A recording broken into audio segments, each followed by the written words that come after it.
First, I am practicing head voice. My pitch is very high.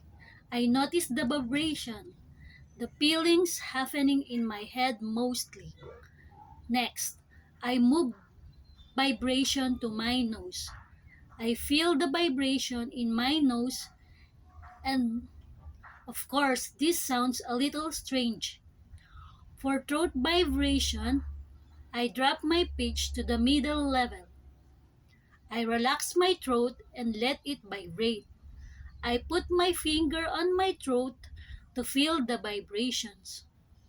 I feel the vibrations most strongly in my neck and throat. Finally, I drop my pitch even more.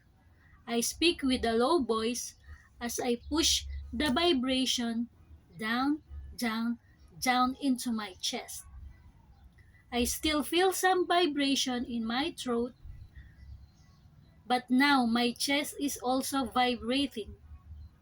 My voice sounds deep and strong when I use chest vibration.